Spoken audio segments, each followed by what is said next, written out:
Friends అందరికీ welcome to Renuka universe. This is Renuka. ముందుగా అందరికీ కూడా సంక్రాంతి శుభాకాంక్షలు. ఈరోజు వీడియోలో మన తెలుగు వారికి ఎంతో స్పెషల్. ఎందుకంటే ఈసారి సంక్రాంతి పండుగను నేను మా అమ్మగారింట్లో మా ఊరు వేలుపూరు గ్రామంలో సెలబ్రేట్ చేసుకుంటున్నా. పండగ అంటే నాకు చిన్నప్పుడు మెమరీస్. పండించిన పంట చేతికి రావడం, ఫ్యామిలీతో టైం స్పెండ్ చేయడం, విలేజ్ వాతావరణం అన్నీ కూడా గుర్తుకొస్తున్నాయి. అవన్నీ మీతో కలిసి ఫీల్ కావాలని ఈ లాగ్ యొక్క ముఖ్య ఉద్దేశం. సంక్రాంతికి వస్తున్నానని ముందే ఇంట్లో చెప్పేసి భోగి ముందు రోజే నేను స్టార్ట్ అయ్యా. కారణం ఏమంటే తెల్లవారుజామునే భోగి మంటను చూడాలని. అందుకే లేట్ నైట్ అయినా సరే ఊరికి చేరుకున్నా. ఉదయం లేచేసరికి ఊరంతా భోగి సందడి కనిపించింది. వెంటనే ఇంటి బయటికి వచ్చి లాగ్ని స్టార్ట్ చేశా. మా ఇంటి ముందు చిన్న భోగి మంటను వెలిగించారు. అక్కడే మా అమ్మ ఉదయాన్నే 3:30కి లేచి రెడీ అయ్యి ఇంటి ముందు వాకిలిలో కల్లాపు జల్లి ముగ్గులు వేసి భోగి పిడకలతో చక్కగా ఏర్పాటు చేసి మా ఇంటి ముందు భోగి మంటలు వెలిగించింది. ఇక్కడ ఒక డిఫరెంట్ విషయం ఏమిటంటే, మామూలుగా మన వీధుల్లో ఒక పెద్ద భోగి మంట వేస్తాం కదా, కానీ మా ఊరిలో ప్రతి ఇంటి ముందు చిన్న భోగి మంటలు వేస్తారు. మొదట చిన్న మంట వెలిగించి పైకి ఇంకొన్ని పిడకలు వేసి మెల్లగా పెద్ద మంట చేస్తారు. ఆ తర్వాత పక్కపక్కనున్న ఇంటి ముందు ఉన్న భోగి మంటలు చూపించాలని కెమెరా తిప్పి స్ట్రీట్ అంతా చూపిస్తున్నా. ఇంకొన్ని ఇంట్లో ఇప్పుడే మంట స్టార్ట్ చేశారు. పూర్తిగా వెలగడానికి ఇంకొంచెం టైం పడుతుంది.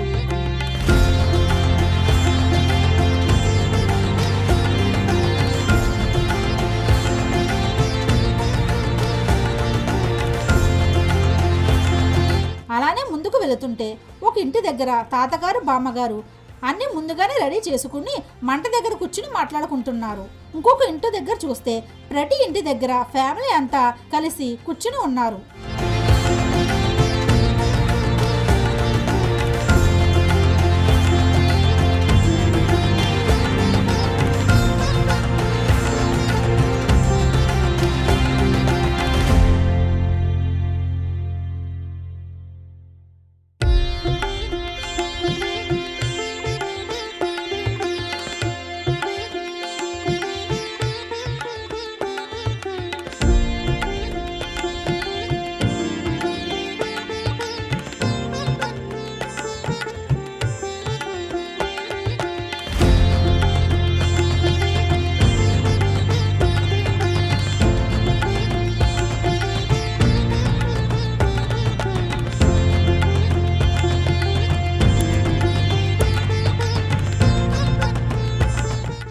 చెల్లి వాళ్ళ అబ్బాయి కూడా తెల్లవారుజామున లేచి భోగి మంటలు వెలిగించి మంటకు నమస్కారం చేస్తున్నారు. చిన్న పిల్లలు కూడా ఈ పండుగలో భాగస్వామ్యం అవ్వడం చూసి నాకు చాలా బాగా అనిపించింది. వీధిలో ఉన్న ఫ్రెండ్స్, రిలేటివ్స్, ఫ్యామిలీ మెంబర్స్ అందరినీ పలకరిస్తూ ఆ స్ట్రీట్ మొత్తం కూడా చూపించాలని ఉద్దేశంతో దగ్గర నుండి షూట్ చేస్తున్నా.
ఈలోపు మా అమ్మాయి తన చెల్లెల్ని తీసుకొచ్చి, అమ్మ నేను కూడా భోగి మంటల్లో గోపిడకలు వేస్తాను, నన్ను కూడా వీడియో తీయని చెప్పింది. మన సాంప్రదాయాలు పిల్లలకు కూడా తెలియాలి కదా, అందుకే ఎంత కష్టమైనా సరే తెల్లవారుజామునే లేపి వాళ్ళను కూడా రెడీ అవ్వమని చెప్పి భోగి మంట దగ్గర గోపిడకలతో పాటు నెయ్యి కూడా వేయించాను. అది కూడా మా అమ్మాయి చేతుల మీదుగా చేయించాను.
మళ్ళా ఇంటి దగ్గరికి వచ్చేసరికి మా అబ్బాయి కూడా భోగి మంటల్లో పిడకలు వేసి నెయ్యి వేస్తున్నాడు. మీరు కూడా చిన్నప్పుడు ఇలాగే చేసేవారు కదా, మీకు కూడా ఇలాంటి అనుభవాలు ఉంటే మీరు ఏ ఊరిలో సంక్రాంతి సెలబ్రేషన్ చేసుకున్నారో కామెంట్ సెక్షన్లో కామెంట్ చేయండి.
తర్వాత అమ్మ నాన్న రిలేటివ్స్ అందరూ భోగి మంట దగ్గరకు వచ్చి నమస్కారం చేసుకుంటూ మంట చుట్టూ తిరుగుతూ పాటలు పాడుకుంటున్నారు. వాళ్ళను చూస్తుంటే చిన్నప్పటి రోజులు వెంటనే గుర్తుకొచ్చాయి. వెంటనే కెమెరాను మా అబ్బాయికి ఇచ్చి నేను కూడా వాళ్ళతో పాటు మంట చుట్టూ తిరుగుతూ జాయిన్ అయ్యాను. అలా తిరిగిన తర్వాత అందరూ కలిసి ఒక ఫోటో తీసుకుని భోగి మంటకు నమస్కారం చేసుకున్నాం. అక్కడ మేమే కాదు, మా వీధిలో ఉన్న ప్రతి కుటుంబం వాళ్ళు కూడా భోగి మంటల దగ్గర ఇలాగే చేస్తున్నారు. అలా చూస్తుండగానే తెల్లవారిపోయింది.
కలిసి గోమాతకు బొట్టు పెట్టి నమస్కారం చేద్దామని వచ్చాం.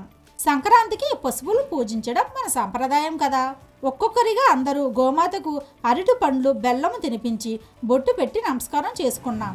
తర్వాత అందరూ ఆవు చుట్టూ తిరిగాం. చివరగా నేను వెళ్ళి ఆవుకు బొట్టు పెట్టి దండం పెట్టి చుట్టూ తిరిగాను.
తర్వాత మా తమ్ముడు మరదలు మా ఊరిలో ఉన్న శ్రీ మహాగణపతి గుడికి వెళ్ళి స్వామివారిని పూజలు చేశారు. పూలదండలు వేసి పళ్ళు కూడా సమర్పించారు. భోగి రోజు గుడికి వెళ్ళి దర్శనం చేసుకోవడం నాకు చాలా పాజిటివ్ ఫీలింగ్ ఇచ్చింది.